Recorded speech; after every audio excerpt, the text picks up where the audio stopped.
नमस्कार दोस्तों, मैं नवीन आपका एक बार फिर से स्वागत करूँ आपके अपने YouTube चैनल पर। साथियों, आज जो आप पे पढ़ाएंगे भाई तो हरियाणा जीके का मैं प्रैक्टिस सेट नंबर 7 लेकर आया हूँ, और जिसमें आप इसमें 3 चीज़ कवर जो है आप इस सीरीज़ में करांगे। तो पहले तो आप हरियाणा जी कंप्लीट करांगे सारी, और फिर आप कवर करांगे करंट अफेयर, और फिर आप कवर करांगे जो है अपना पुलिस डाटा। ठीक है, तो ये 3 चीज़ चलेगी, लगातार चलेगी। और जो भी साथी जुट कर तैयारी करना चाहो तो टेलीग्राम चैनल ज्वाइन कर लो, और जो भी नोट्स दूँ PDF दूँ सब कुछ फ्री ऑफ कॉस्ट आप उड़ाते प्राप्त कर सको सारे। ठीक है, तो चलो भाई अब जो स्टार्ट करांगे अपना, और चैनल ने भी सब्सक्राइब कर लियो सारे।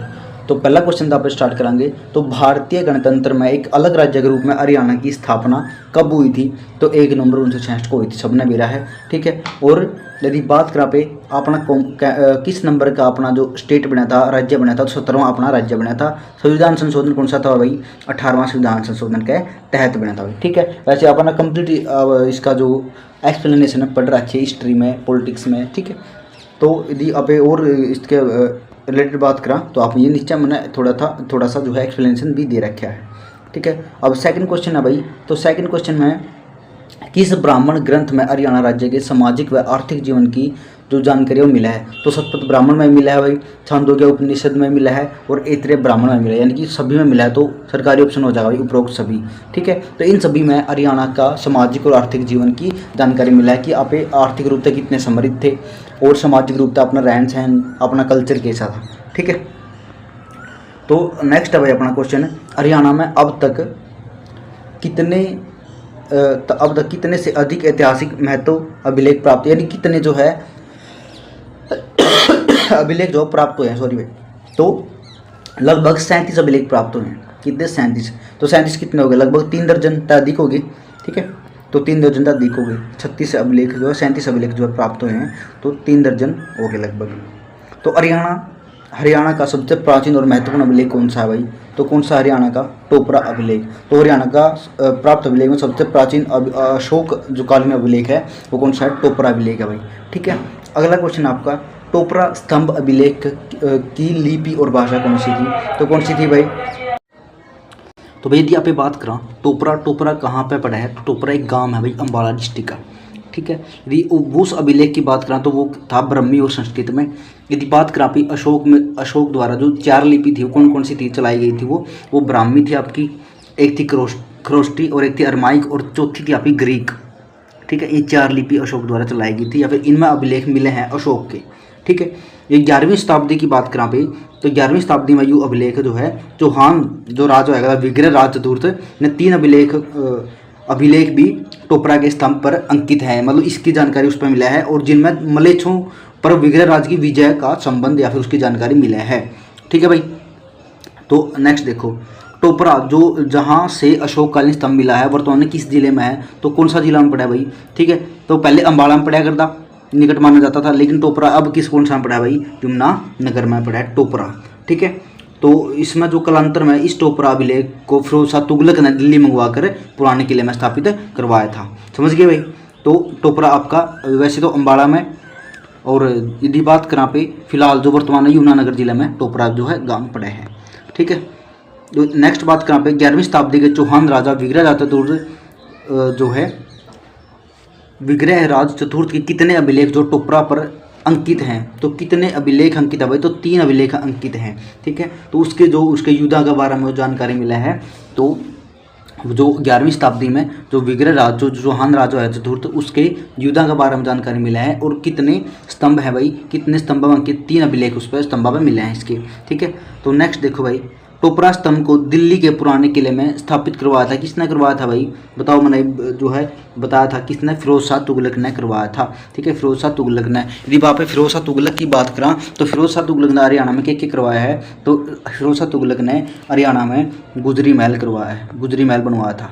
गुजरी महल जो है उसकी स्थापना करी थी।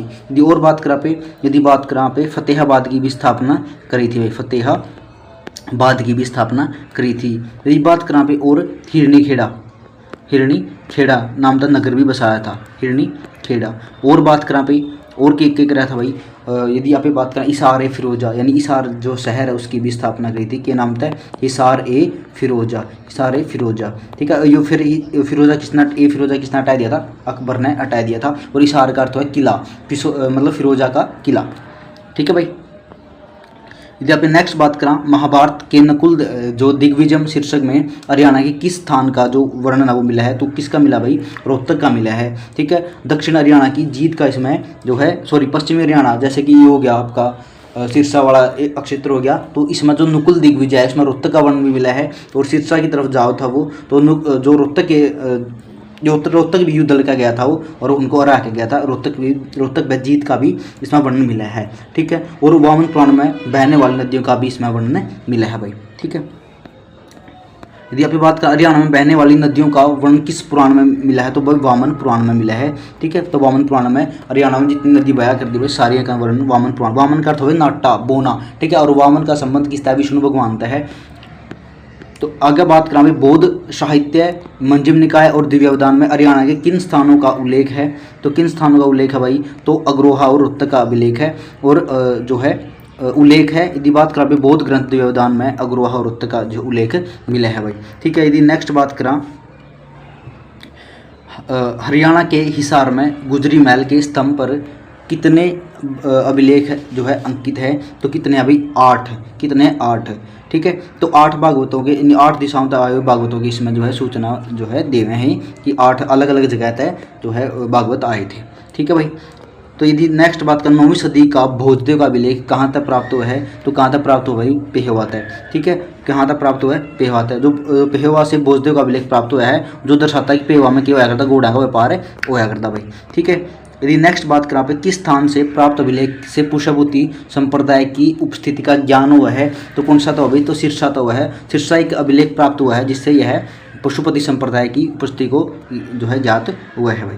ठीक है, नेक्स्ट है भाई जगाधरी के पास जो सुन गांव है स्थान पर कौन सा धार्मिक लेख प्राप्त हुआ है? तो कौन सा धार्मिक अभिलेख प्राप्त हुआ है भाई?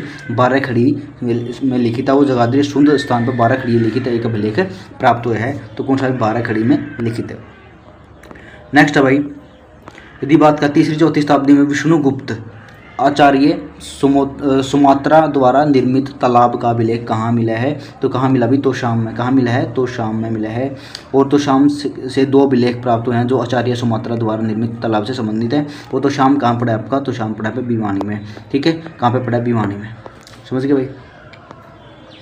हरियाणा के करनाल से मिले अभिलेख की लिपि क्या थी? तो कौन सी लिपि थी भाई? तो खरोष्टी लिपि थी।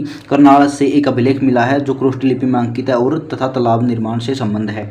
ठीक है भाई। अगला है प्रतिहार राजा जो महेंद्रपाल का एक शिलालेख 905 ईस्वी कहाँ से मिला है और अब जिससे मंदिर निर्माण की चर्चा है। ठीक है, तो पेहवाता मिला भाई। प्रतिहार राजा जो महेंद्रपाल का शिलालेख पेहवाता मिला है जो भगवान विष्णु की उपासना से संबंधित है। ठीक है भाई। अगला है चौहान वंशीय शासक पृथ्वीराज द्वितीय का स्मारक लेख कहाँ तक प्राप्त हुआ है? तो कहाँ तक प्राप्त हुआ है भाई? इनका संबंध कहाँ तक था? हाँ, सीधे था। ठीक है, कहाँ था? द्वितीय का अभिलेख कहाँ तक मिला? सीधे प्राप्त हुआ है जो एक स्मारक लेख है। स्मारक लेख मतलब किसी स्मारक पर उतारा गया लेख है यू। ठीक है, और लेख कौन से जो कुरेद का जो है लिखे जावे तो वो लेख हैं। ठीक है, यदि आप बात करें हांसी की भाई, तो हांसी को आप अदर नाम किया हांसी का असीगढ़। क्या नाम है? असीगढ़। वो तो असी किसने बोलिया करते? असी बोलिया करते तलवार ने। ठीक है, और तलवार असीगढ़ क्यों बोलिया करते थे? क्योंकि पूरा जो है तलवार की फैक्ट्री जो है तलवार की फैक्ट्री लगवाई थी भाई। ठीक है, तलवार की फैक्ट्री हुआ करती है। और यदि आप बात करें पृथ्वीराज चौहान से रिलेटेड, जो पृथ्वीराज चौहान द्वितीय था, ठीक है, इनका युद्ध हुआ था 1092 में। ठीक है, तो किस किस के बीच हुआ था? मोहम्मद गौरी और पृथ्वीराज चौहान के बीच। कौन जीता था भाई? तो जीता था पृथ्वीराज चौहान। फिर आगे एक और युद्ध हुआ त्राइन का पहला युद्ध था। त्राइन का फर्स्ट युद्ध था। त्राइन का दूसरा युद्ध कब हुआ था? 1193 में। ठीक है, यो युद्ध कौन जीता था भाई? यो युद्ध कौन जीता था भाई? यो जीत गया था मोहम्मद गौरी।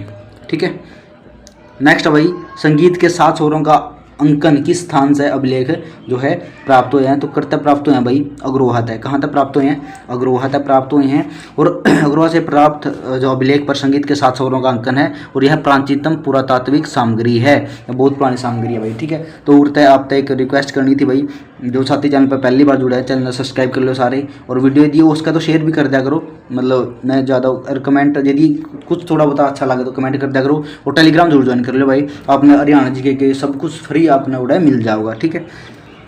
अगला क्वेश्चन है भाई, हरियाणा के किस प्राचीन स्थान की महिमा लाओस देश के राजा देवंका के अभिलेख में की गई? तो कौन सा था वो अपना स्थान? वो था कुरुक्षेत्र। कुरुक्षेत्र में लाओस देश के प्राप्त अभिलेख में राजा देवंका ने कुरुक्षेत्र की महिमा का गुणगान कराया था भाई, ठीक है। नेक्स्ट आपका क्वेश्चन, यमुनानगर के किस स्थान से एक अधूरा अभिलेख प्राप्त हुआ है? तो कौन सा अभिलेख अभी? कपाल मोचन। कपाल मोचन, यमुनानगर के कपाल मोचन स्थान एक अधूरा अभिलेख प्राप्त हुआ है, ठीक है। तो कपाल मोचन कहाँ पड़ा है अभी? आपका यमुनानगर में पड़ा है। नेक्स्ट आपका 10वीं शताब्दी के वैष्णव मंदिरों के निर्माण से संबंधित अभिलेख कहाँ तक प्राप्त हुए हैं, कहाँ तक मिले हैं 10वीं शताब्दी के भाई? तो ये मिले हैं भाई आपके मोहन बाड़ीत और रोहतक और गुरावड़ा रेवाड़ी थे, ठीक है। तो ये आपके अभिलेख मिले हैं। नेक्स्ट आपका मौर्यकालीन स्तूप अवशेष हरियाणा में कहाँ तक प्राप्त हुए हैं? तो ये आपके हिसार और फतेहाबाद तक प्राप्त हुए हैं भाई, ठीक है। और जो अगर यदि मान लो आप नॉर्मल से 25 क्वेश्चन डेली मतलब 40-50 क्वेश्चन डेली करा तो भाई लगातार करा तो एक्सप्लेनेशन छोड़ भी देवा, लेकिन आप ये डेली 50 प्रैक्टिस हो जाए तो अपने जो समझ लो महीना में कितने हो जाएंगे, 2 महीने में कितने हो जाएंगे, ठीक है। तो लगभग 1500 क्वेश्चन आया महीना हो जाएंगे भाई, डेली 50 करोगे तो, ठीक है। तो 3-4 हज़ार क्वेश्चन बहुत हो जाए यार हरियाणा की जी के रिलेटेड, ठीक है। यदि साथ में आप करंट अफेयर भी लपेट देंगे और साथ में आप हरियाणा पुलिस डाटा भी। कुषाणकालीन सोने व तांबे के सिक्के कहाँ मिले हैं? तो कड़ा मिला है मिथ्याथल भिवानी में मिले हैं, और कुषाणकालीन सोने व तांबे के सिक्के मिथ्याथल भिवानी क्षेत्र में प्राप्त हुए हैं। इंडो ग्रीक सिक्के हरियाणा के किस स्थान तक प्राप्त हुए? इंडो ग्रीक सिक्के खोखराकोट रोहतक तक प्राप्त हुए हैं भाई, ठीक है। नेक्स्ट आपका हर्षकालीन ताम्र मुद्राएं कहाँ तक प्राप्त हुई हैं? हर्षकालीन ताम्र मुद्राएं सोनीपत तक प्राप्त हुई हैं आपकी, ठीक है। यदि बात करें समुद्रगुप्त कालीन सिक्के कहाँ तक प्राप्त हुए हैं? समुद्रगुप्त कालीन सिक्के कहाँ तक? मित्ताथल भिवानी तक प्राप्त हुए हैं भाई, ठीक है। अगर जैन मूर्तियाँ की बात करें तो जैन मूर्तियों में राज्य में कहाँ तक प्राप्त हुई हैं? तो जैन मूर्तियाँ आपके हास्य और अनिला तक प्राप्त हुई हैं, ठीक है। यदि आप बात करें रामायण श्लोकांकित अवशेष कहाँ तक प्राप्त हुए हैं? चारखेड़ा भिवानी तक प्राप्त हुए हैं। नेक्स्ट है भाई, डॉक्टर सूरजबान के नेतृत्व में सीसवाल गांव की खुदाई किस वर्ष की गई? तो किस वर्ष की गई? 1968 में करी गई। और किसके नेतृत्व में? सूरजबान के नेतृत्व में। सीसवाल गांव कहाँ पड़ा भाई? आपका हिसार में पड़ा है 1968 में, ठीक है। हिसार जिले का कौन सा स्थान सीसवाल संस्कृति से संबंधित नहीं है? तो कौन सा गांव जो है सीसवाल संस्कृति से संबंधित नहीं है? बनावली। बनावली कहाँ तक संबंधित है भाई? बनावली फतेहाबाद तक, ठीक है। यदि बात करें हरियाणा में हाकड़ा संस्कृति के साक्ष्य सर्वप्रथम किस पुरास्थल से प्राप्त हुए हैं? तो कहाँ तक प्राप्त हुए हैं? कुणाल तक। कहाँ तक? कुणाल तक। और कुणाल तक राजा का एक मुकुट भी प्राप्त हुआ है। हाकड़ा संस्कृति को कौन सी संस्कृति भी कहा जाता है? तो कौन सी संस्कृति कहा जाता है? आरंभिक कृषक संस्कृति कहा जाता है इसको, ठीक है भाई। ये ध्यान दें, सारे इंपॉर्टेंट क्वेश्चन है। प्राचीन सरस्वती नदी घाटी में स्थित बनावली सिंधु घाटी सभ्यता स्थल किस जिले में है? तो कहाँ पे है भाई? फतेहाबाद में है। कहाँ पे है? फतेहाबाद में है। बनावली कहाँ पे है? फतेहाबाद में, ठीक है। बनावली की विविध खुदाई विधिवत खुदाई से 1973 में हुई थी। किसके द्वारा करी गई थी भाई? RS बिस्ट के द्वारा करी गई थी भैया, ठीक है। बनावली से क्या महत्वपूर्ण वस्तु प्राप्त हुई है? वस्तु प्राप्त कौन सी प्राप्त हुई है भाई? सभी जो है बनावली तक प्राप्त हुई है। कौन कौन सी? मिट्टी का हल प्राप्त हुआ है, जौ के साक्ष्य प्राप्त हुई हैं, विचित्र मुद्रा प्राप्त हुई है, उपरोक्त सभी यानी सभी जो है प्राप्त हुए हैं। सॉरी भाई। अगला है अपने PDF टेलीग्राम पर मिल जाएगी, तो टेलीग्राम ज्वाइन कर लिए सारे। राखी गढ़ी पूरा स्थल हरियाणा के किस जिले के नारनौंद खंड में है? तो कहाँ पे भाई? नारनौंद आपका हिसार में। लेकिन अब नारनौंद कहाँ पे है? कौन सा की तहसील है? नारनौंद अब हाँसी की तहसील है भाई, ठीक है। अब हाँसी कर लियो। राखी गढ़ी का उत्खनन डॉक्टर अमरेंद्र नाथ ने किस वर्ष आरंभ किया था? तो 1997 में आरंभ किया था उत्खनन, ठीक है। अमरेंद्र नाथ ने 1997 में, और 2000 तक चले था ये। मोहनजोदड़ो के पश्चात हड़प्पा सभ्यता का दूसरा बड़ा स्थल कौन सा है? तो कौन सा है भाई? दूसरा राखी गढ़ी है भाई। कहाँ है? राखी गढ़ी। और राखी गढ़ी भी कहाँ आवा है? हाँसी मान लगे। अभी हिसार में राखी गढ़ी नहीं आंदा, हिसार में राखी गढ़ी नहीं आंदा भाई, अब हाँसी में आवा है। यदि आगे बात करें तथल ग्राम जो भिवानी में पड़ा है कि खुदाई 1967-68 में किसके निरीक्षण में की गई थी? तो कौन था भाई? डॉक्टर सूरजबान के निरीक्षण में करी गई थी 1967-68 में। अगला क्वेश्चन आपका, रोहतक जिले के मदीना ग्राम की खुदाई 2007-08 में किसने करी थी? तो किसने करी थी? डॉक्टर मनमोहन कुमार ने करी थी, 2007-08 में करी थी, मदीना जो कि रोहतक में पड़ा है। वर्ष 2016 में भिवानी जिले के किस गांव से प्राप्त अभिलेखों से औद्योगिक केंद्र की पुष्टि होती है? तो कौन सा भी? तिगड़ाना था। 2016 में भिवानी के तिगड़ाना गाँव से प्राप्त अवशेषों से औद्योगिक एवं व्यावसायिक केंद्र की पुष्टि हुआ है। यदि आगे बात करें सरस्वती नदी के बाएं तट पर स्थित बिरडाना पूरा स्थल किस जिले में है, तो कौन सा में है भाई, फतेहाबाद में है। ठीक है।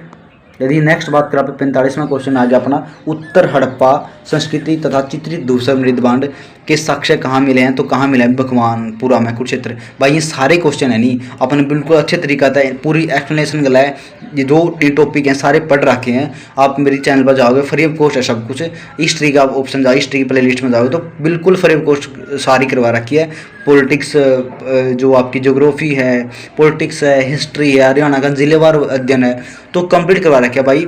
हरियाणा के विविध है, तो इसका कोई अंश नहीं रह रहा और सारा का सारा 5-5, 10-10 मिनट में करवा रखे है। तो सारे साथी एक रिक्वेस्ट है, चैनल पर जाओ, विजिट करो और कंप्लीट सारे और जितनी भी मैंने चीज़ करवा रखी सारी की PDF टेलीग्राम पर मिल जाएगी, तो वो आप टेलीग्राम पर ले लियो। तो यदि आप बात है भगवान पर कुरुक्षेत्र में पढ़ा है। और अलग है अगला क्वेश्चन है, फरमाना खास जो दक्षखेड़ा नाम से जाना जावा है, पूरा स्थल कहाँ स्थित है, और जहाँ से हड़प्पाकालीन मोहरें मिली हैं तो कहाँ पे, रोहतक में है भाई फरमाना खास या दक्षखेड़ा। ठीक है। ये हड़प्पाकालीन मोहरें और कब्रिस्तान जो है उत्तर प्राप्त हुए हैं। आगे बाड़ू नामक हड़प्पा सभ्यता का पूरा स्थल हरियाणा में किस डिस्ट्रिक्ट में, तो कैथल में बाड़ू। ठीक है। बाड़ू ग्राम हड़प्पा सभ्यता का पूरा स्थल है और जो कि कैथल जिले में स्थित है। गिरावड़ जो हड़प्पा सभ्यता का स्थल किस जिले में है भाई, तो गिरावड़ कहाँ पे है आपका, रोहतक में आवा गिरावड़ गाँव। अगला है, मिट्टी की मोहरें हरियाणा की किस स्थान तक प्राप्त हुई हैं, तो क्वेश्चन दौलतपुर तक प्राप्त हुई हैं। ठीक है भाई। अगला क्वेश्चन आपका, हड़प्पा सभ्यता से पहले की सभ्यता के आभूषण और अवशेष कहाँ तक प्राप्त हुए हैं, तो ये आप कहाँ तक प्राप्त हुए हैं भाई, आप कुनाल तक प्राप्त हुए हैं। कहाँ तक प्राप्त हुए हैं, कुनाल तक भाई। ठीक है। तो भाई उड़ा हुआ है आपका पूरा जो है कंप्लीट या क्लास 50 क्वेश्चन हो गए, 50 क्वेश्चन करवा दिए। और मतलब यदि आपने मान लो कोई अलग भी नहीं पढ़ा है तो ये क्वेश्चन पढ़ लिए हैं, तो 50 क्वेश्चन बहुत हो जाए भाई। ठीक है। तो सभी साथी एक रिक्वेस्ट है, जो साथी चैनल पर जुड़ा चैनल जरूर सब्सक्राइब कर लियो, वीडियो ने शेयर कर दिया, और एक जो नीचे यदि मेरा एफर्ट अपना अच्छा लगा तो कमेंट जरूर कर दिया करो सारे। और जो भी साथी टेलीग्राम पर जुड़ कर तैयारी करना चाहो है तो टेलीग्राम जरूर ज्वाइन कर लो, सब कुछ फ्री है भाई, सब कुछ फ्री ऑफ कॉस्ट मैंने अपलोड कर रखा है, तो सारा आप जोड़े जाके ले इसको हो। ठीक है। तो धन्यवाद, जय हिंद आप सभी का। मिला है अगली वीडियो, तब तक धन्यवाद, जय हिंद, राम राम।